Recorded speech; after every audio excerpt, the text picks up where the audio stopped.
चिट्टू पानी पिलाएगा? अब बताओगे हमको? बैठो बताते हैं। काहे इतना? ये लो।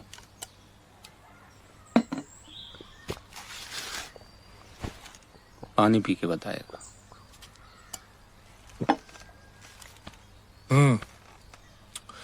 तो डे 2 में हम आउट हो गए 84 रन पे। अरे दिल्ली जाना पड़ेगा बंटी। वो मनोज भैया का कौन सा डब्बा हो रहा है? हम आज जाके देंगे शेड्यूल। पैसे कहाँ से लाएगा इतने? अरे जुगाड़ कर लेंगे कहीं ना कहीं से। बत्ती गई। बत्ती चली। अबे ये क्या कितर कंडी? उठ। कितना पी लेता है।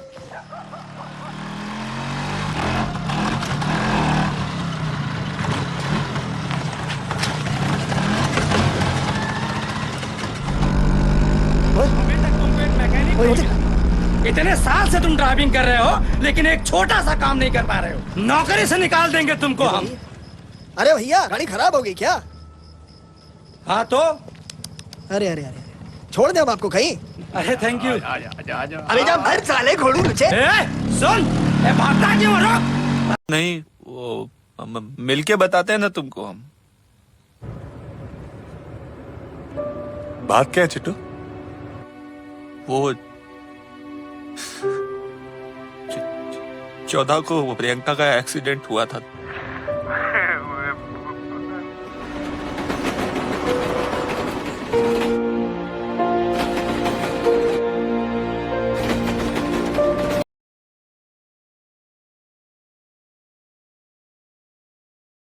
तो इसी बात पे क्वेश्चन है।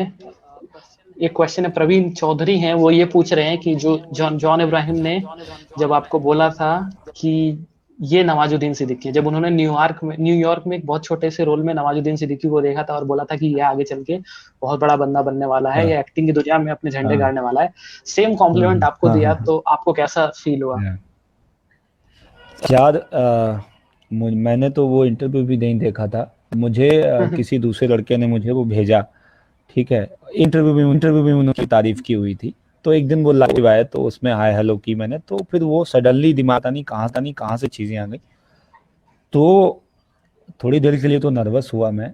मुझे बिल्कुल उम्मीद नहीं थी कि इस तरीके से ये बोल देंगे। क्या आप देखिए, इरफान खान, नवाज सिद्दीकी, इन सब लोगों से अपने आप को जोड़ पाते हैं, इनको हम आदर्श मानते हैं। और नवाज सर हो गए, इरफान हो गए, या एज एन एक्टर आप बिल्कुल उस जगह पे खुद को देखना चाहते हैं, अपने किरदार के रूप में, अपने स्टाइल के रूप में, जहाँ पे वो हैं। तो बिल्कुल बहुत अच्छा लगा यार, गदगद हुआ, मजा आया। ऐसा लगा कि जो भी मैं की थी दिन रात जाग कर जो किरदार की तैयारी की थी, मुझे बहुत बड़ा अवार्ड मिल गया बिना कुछ कहे। फिजिकली मेरे हाथों में कोई अवार्ड नहीं आया, कोई सर्टिफिकेट, बट उनका बोलना यस बहुत मायने रखता है। और इतने बड़े मंच पे लाखों लोगों के सामने बोला, तो मेरे लिए बहुत बड़ी बात थी। बट उसके बाद मुझे ये भी लगा कि जिम्मेदारी बहुत बढ़ जाती है आपकी, जब कोई आपकी तारीफ इतनी ज्यादा कर देता है तो फिर आप पर एक ठप्पा लग जाता है। तो आप फिर सेलेक्टिव चीजों को है ना वैसे आपको बनाना पड़ता है कि आप फिर कुछ भी नहीं कर सकते। आप अगर आप जैसे आप अपनी इमेज आते हैं तो काम को लेकर भी आपका चैलेंज वैसे ही होता है, क्योंकि आप से उम्मीदें लोगों की बढ़ते जाती हैं। उसके बाद भी जॉन सर से मिलना हुआ 1-2 बार, उन्होंने बुलाया, लोगों से बहुत अप्रिशिएट किया, और अभी भी बहुत मानते हैं वो। मैं जुड़ा हुआ हूँ लगातार, और कहते हैं हम काम करेंगे साथ। तो अच्छा लगता है यार, बिल्कुल एक्साइटेड होते हैं, और हमको लगता है कर रहे हैं काम, शायद सही ट्रैक पे हैं। मजा आता है। सो ये जो लॉकडाउन है, इससे पहले आपके पास बहुत सारी प्रोजेक्ट्स थे जो कि अभी होल्ड पे चले गए हैं, तो किस तरीके से आप फील करते हैं उस चीज को लेके? अभी तो फिलहाल बहुत बुरी तरीके से एक्टिंग को मिस 3-4 महीने के बाद।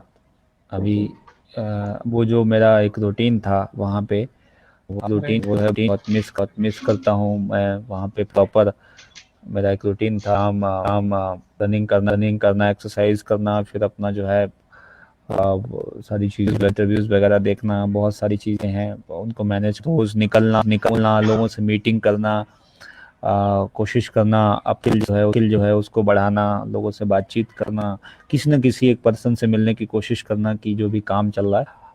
ऑफ कोर्स मिस करता हूँ उसको, लेकिन मैं ये भी कहूँगा कि इस लॉकडाउन में मैंने फैमिली के साथ बहुत समय गुजारा। मैंने पापा के साथ बहुत समय कीमती गुजारा, जिसका कोई उसका कोई मोल किसी नहीं। से कंपेयर नहीं कर सकते, उसका कोई मोल नहीं है। और इस दौरान लॉकडाउन में बहुत सारी चीज़ें सामने आई, बहुत सारी चीज़ें पता चली कि गांव गांव होता है और शहर शहर होता है। हम गांव से जानते हैं जान कीमत और लॉकडाउन में सब समय कब पता ही नहीं चला। 3 महीने लॉकडाउन शहर में बहुत सारी लोगों को दिक्कत होती है। बेचारे कहते थे कि सड़क पे जाते ये चीजें हो गई, बहुत दिक्कत हो रही है यार, पुलिस है, फलाना ढिमका।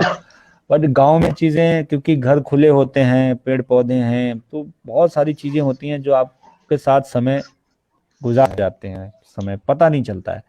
तो बहुत वैल्यू और ज्यादा इन चीजों को लेकर सीरियस हुआ और अच्छा लग रहा है यार। बहुत कीमती समय मैंने गुजारा यहाँ पे। ये भी बहुत यादगार लम्हे हैं जो जिंदगी भर मेरे आगे। श्योर। अच्छा, तो आपके साथ कभी ऐसा हुआ है कि लोग आपके नाम को नहीं जानते, लेकिन आपको देख करके वो बता देते हैं कि अरे भैया ये तो चिट्टू भैया है, अरे ये तो बटला हो, सारे आपको कहीं देखा है, ऐसा होता है? हाँ यार, ऐसा धोनी के बाद ना बच्चों की याददाश्त बहुत तेज होती है। बच्चे जो छोटे बच्चे होते हैं, मैंने कई बार मेरे साथ 1-2 बार ऐसी इंसिडेंट हुए। तो मैं भेरी था एक मॉल के बाहर, तो मेरे पीछे 2-3 बच्चे चिल्लाते हुए आपस में शोर करते हुए चले आ रहे, ये चिट्टू है, ये चिट्टू है, ये चिट्टू है। बट वो मुझे जानते नहीं थे, तो अंदर ही अंदर बड़ा मजा आ रहा था। मैं रुका, फिर मैंने हाय हेलो किया, हाँ बेटा मैं चिट्टू ही हूँ, देख लो। तो बहुत खुश हो गए जब मैं उनसे मिला। तो मैं उनसे हाय हेलो किया मैंने। तो बिल्कुल ऐसी सारी चीजें होती हैं। बहुत नाम से नहीं जानते हैं, बट कहीं ना कहीं उन्होंने देखा होता है। कई बार ऐसा होता है कि आपको सर कहीं देखा है, किसी फिल्म में तो देखा है, फिर एकदम से सडनली मैं नाम लेता हूँ तो हाँ बट यस सर, तो फिर चिट्टू। धोनी का बहुत ज्यादा होता है। धोनी क्योंकि इतनी ज्यादा फिल्म आती है ना, MS धोनी, तो वो आती ही रहती है, उसका पब्लिक का डिमांड भी बहुत है। और सुशांत सर के बाद से तो अभी तो इतना आ रही है, लोग रिपीट मोड में देखते हैं बहुत रिपीट मोड में। तो यस, चिट्टू से बहुत प्यार मिला और मेरी लाइफ में बहुत सारे चेंजेस आए चिट्टू कैरेक्टर के बाद। श्योर। तो वैसे तो मैं सर कोई कास्टिंग डायरेक्टर नहीं हूँ, लेकिन अगर आपकी शक्ल को देखा जाए तो आपकी शक्ल से ही दिखता है कि ये बंदा एक्टर है।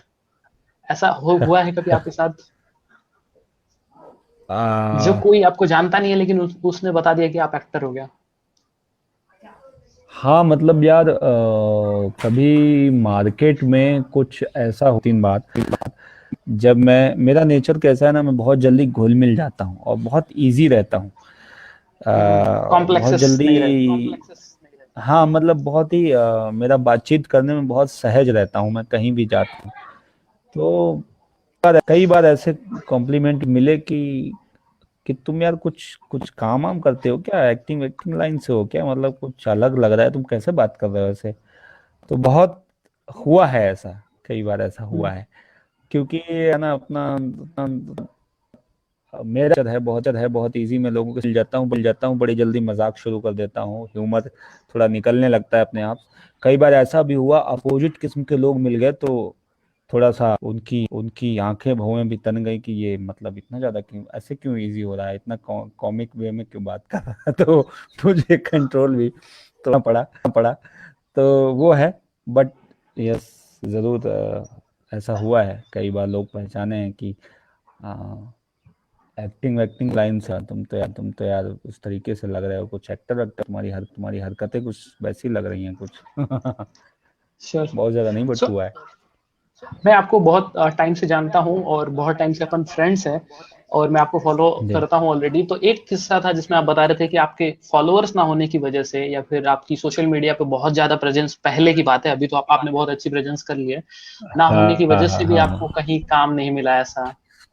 किस्सा भी रहा है। हाँ यार, हाँ यार, अब उनका मैं देखिए प्रोडक्शन हाउस और वो सारी चीज़ों का जिक्र मैं नहीं करूँगा, क्योंकि इन सब चीज़ों का बात करने का मतलब है किसी विवाद को बढ़ाना, है नहीं। राइट। बट यस, बीसियों बाद उन्हें सेल्फी मंगवाई, ऑडिशन देख के वो पागल हो गए, अरे क्रिएटिव हो गया आपका ऑडिशन देख के। बहुत अच्छा ऑडिशन हुआ है, मतलब ये समझ लीजिए कि बस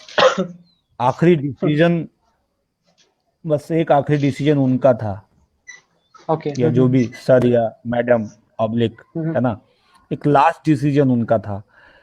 चेहरे के बीसियों एंगल से उन्होंने मेरा सेल्फी मंगवाया, मैं समझ नहीं पा रहा था कि आखिर मेरे साथ हो क्या रहा है। सडनली उन्होंने कहा कि सर आपका सोशल मीडिया पे अकाउंट्स हैं क्या? मैंने फिर भेजे, गूगल के सारे आर्टिकल भेजे।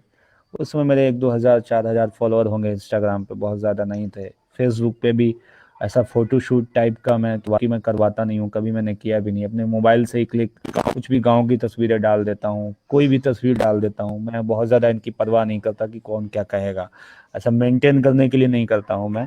मेरा जो दिल करता है मैं वो लिखता हूँ, जो दिल करता है फोटो खींच के डाल देता हूँ। मुझे दूसरा क्या सोचता है इससे नहीं है, बस कनेक्ट होना चाहिए। तो फिर फाइनली उन्होंने अचानक से उनका रिप्लाई आया कि सॉरी सर, वो चीज़ें बन नहीं पाई। और उससे पहले माहौल ऐसा बन गया था कि मैं तो फाइनल हो ही चुका हूँ, लेकिन जब उन्होंने सारी चीज़ें मेरे इंस्टाग्राम और ये सब देखा तो उसके बाद एकदम से उनका दिमाग चेंज हो गया। हालांकि उसने इशारा भी किया, जो मेरे से बात कर रहा था, कि इशारों में बात किया कि सर ये इसमें क्या कहूँ, मेरा बहुत मन था कि आप करें, बट ऊपर चीज़ें नहीं बन पाई। आई एम रियली सॉरी, हम लोग आगे काम करेंगे। तो ये भी है, उसने भी माना। बट क्या कर सकते हैं यार, अब जिसका जहाँ पे जो बैठा हुआ है, डिसीजन तो मेन उसी का है। जब वो नहीं चाहेगा तो फिर नीचे वाले कोई नहीं कर सकते। तो कोई बात नहीं, हमने अलग काम और कहीं और काम किया। अपने जॉन सर के साथ, अपने फरहान सर के साथ काम किया, उन्होंने तारीफ की, ट्वीट किया। बहुत सारी चीजें होती हैं लाइफ में, वो तो everything happens for a reason, और मे बी वहाँ पे बहुत बड़ा रीजन था अच्छा ही हुआ कहीं ना कहीं। फिर बाद में मुझे पता भी लगा कि वो सारी चीजें अच्छी नहीं हुई, वो भी नहीं अधूरी बन के रुक गई, और वो प्रोजेक्ट भी अच्छे नहीं बने। तो कहीं ना कहीं जहाँ नहीं होता है तो वो कहते हैं ना कि मन का हो तो अच्छा, मन का ना हो तो ऊपर वाले की मर्जी। तो छोड़ देना चाहिए उसको, लेकर मन का ना हो तो और अच्छा, शुरुआत में और अच्छा, क्योंकि वो ऊपर वाले की मर्जी होती है। इसीलिए शुरुआत में दिक्कतें होती थी। अभी लेकिन 8-10 सालों के एक्सपीरियंस के बाद बहुत ज्यादा सोचना नहीं होता है। हो गया, अगर नहीं हुआ कोई बात नहीं, फिर काम करेंगे, दूसरा काम करेंगे। अच्छा, ये अंग्रेजी को लेकर के भी कुछ कॉम्प्लेक्सेस आते हैं मुंबई में या फिर एक्टिंग में, कि मतलब आपको बहुत ज्यादा अंग्रेजी आनी चाहिए? हाँ यार, इसको महसूस करता हूँ, क्योंकि मैं यार हिंदी मीडियम का पढ़ा हुआ हूँ और एक गांव से हूँ, और अंग्रेजी के पीछे बहुत ज़्यादा पढ़ता भी नहीं हूँ, मैं पढ़ा भी नहीं हूँ। और पता नहीं, अभी तक मुझे बस काम चलाऊ कह सकता हूँ, मुझे कोई शर्म नहीं है इसमें बताने में, थोड़ा बहुत ऐसे ही आती है।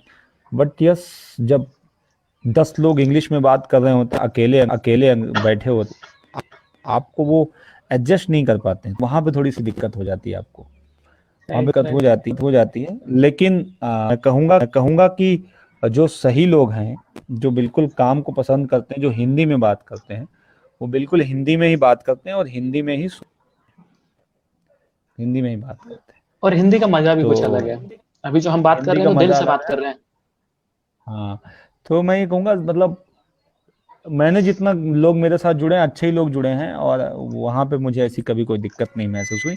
कहूँगा कि 100 में 10% जिसको कहूँगा कि कहीं पे कोई दिक्कत हुई है, वरना ऐसी कोई दिक्कत हुई नहीं। क्योंकि लोग अब समझने लगे हैं कि जिसमें हमें काम करना है उसमें बोलने में क्या हर्ज है। आपकी अंग्रेजी अगर अच्छी है तो मेरी हिंदी भी अच्छी है, आपकी अंग्रेजी अगर मेरी अंग्रेजी खराब है तो आपकी हिंदी भी उतनी खराब है। तो इसमें मैं कह सकता हूँ ना भाई, बैलेंस प्राउड फील करता हूँ कि मेरी हिंदी अच्छी है। तो ये चीजें बैलेंस हो जाती हैं। फिर आपकी हिंदी बहुत अच्छी है और आप बहुत अच्छा लिखते भी हैं, तो कुछ अगर आप सुना सकते हैं पोएट्री तो बहुत मजा आएगा। पोइट्री यार, मेरा ना ज़्यादातर क्या है, जो यादें होती हैं, संस्मरण, तो मैं उनको लिखता हूँ। लेकिन अभी तो ऐसे तो मुझे याद नहीं है, मेरी डायरी में कुछ लिखा होगा या मेरे पेज पे मिल जाएगा। बट 2 लाइनें तो सुना दूंगा, जो मैं सबको सुनाता हूँ, मेरी बहुत फेवरेट हैं। वो सब सपना मैंने लिखा है। ये सब के लिए भी है, आपको भी डेडिकेटेड है। जो भी ड्रीम देखते हैं, ड्रीम्स जो लोग स्ट्रगल करते हैं, जो दूर से दुनिया दिखती है ना हमारी, और जो स्ट्रगल करता है, जो एक आदमी दूर से देखता है ना, तो उसके बीच में जो एक दूरी होती है, तो उसके लिए उसको फिल करने के लिए मैं कहता हूँ कि कभी मिलो बताएंगे दोस्त, कभी मिलोगे तो बताएंगे दोस्त, दूर से तुमको जो चमचमाती रोशनी नजर आती है। कभी मिलोगे तो बताएंगे दोस्त, दूर से तुम चमचमाती रोशनी नजर आती है।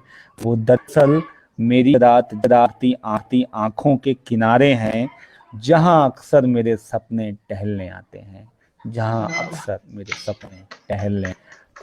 तो ये मैं अपने आप को हमेशा सुनता हूँ, क्रिकेट करता हूँ, मोटिवेट करता हूँ सबके लिए। तो दूर से बहुत सारी चीजें दिखती हैं, लेकिन कभी मिलोगे तो बताएंगे वो चमक क्या है। श्योर। तो जितने भी लोग अभी आपको देख रहे हैं, या फिर वीडियो खत्म होगी उसके बाद देखेंगे, या फिर जब हम इसको यूट्यूब पे डालेंगे, आप अपने हैंडल्स बता दीजिए कहाँ पे आपसे वो कनेक्ट हो सकते हैं, और अगर कोई क्वेरी हो तो पूछ सकते हैं। आप अब इस समय हर जगह मेरा नाम आलोक शिवराम पांडे के नाम से आप सर्च करेंगे तो ट्विटर, इंस्टाग्राम पे हर जगह आप मिल जाएगा। इंस्टाग्राम पे आलोक आ रहा है, और पे आ रहा है और फेसबुक आलोक शिवराम पांडे, ट्विटर पे आलोक शिवराम पांडे के नाम से मैं आपको मिल जाऊंगा। तो अच्छा, एक्टिव रहता हूँ, कोशिश करता हूँ हर जगह एक्टिव रहूं, कोशिश करता हूँ। अच्छा, ये आलोक आ रहा है, इसका क्या कॉन्सेप्ट है? यार मैं ना हमेशा मानता हूँ ना कि जीवन की यात्रा कभी रुकती नहीं है, हमेशा चलती रहती है। तो कभी भी किसी भी डेजिग्नेशन पे पहुंचना जो है, ये कह देना कि मैं गया हूँ, ये बड़ा अजीब लगता है मुझे। हम कहते हैं ना स्टेशन पे पहुंच गया हूँ, लेकिन स्टेशन के पास उतर के हम ऑटो पकड़ते हैं, फिर हम अपने शहर की तरफ जाते हैं, उतर कर फिर हम रिक्शा पकड़ते हैं, फिर अपने मोहल्ले की तरफ जाते हैं, उसके बाद फिर हम गली में उतरते हैं, गली से उतर के फिर हम घर पे जाते हैं, तो घर से उतर के फिर हम फैमिली के बीच में जाते हैं, फिर हम उनके बीच में जाते हैं। तो ये आ रहा है, हमेशा आ ही रहा है, चलते ही रहना। जीवन का नाम चलते रहो सुबह शाम। तो मेरा भी यही मानना है कि बस चल रहे हैं, लोग आ रहा है, आप देखते रहिए और सपोर्ट करते रहिए। आलोक ऑन द वे है। मैं ये भी नहीं कि मैं रुका हुआ हूँ, मैं ये भी नहीं कहूंगा कि मैं पहुंच गया हूँ। आलोक आ रहा है, चल रहा है, एक मूवमेंट है। आ रहा है का जो ये साउंड आता है, ऐसा लगता है कि कहीं पहुंचने की जल्दी में नहीं है, बस वो रास्तों को एंजॉय कर रहा है। बस बिल्कुल सही पकड़ा है, एकदम सही पकड़ा है। आ रहा है का मतलब ही है कि जहां पे मैं हूं अभी, मैं हौले हौले चल रहा हूं, और जो भी है देख वाला हूं आसपास, अपने आसपास जो हो रहा है एंजॉय कर रहा हूं, उसको पूरी तरीके से समझ के। कोई जल्दबाजी नहीं, आराम से चलते रहिए। तो यही है, आ रहा है, इसीलिए मैंने उसका नाम रखा है आलोक आ रहा है। फेसबुक पे भी लिखा है मैंने ऑन द वे मिल जाएगा, मेरे उस पे लिखा हुआ है ऑन द वे होता है आदमी, वही लास्ट वही लाता है जब मिलता है, जब ऊपर से कॉल है गॉड का।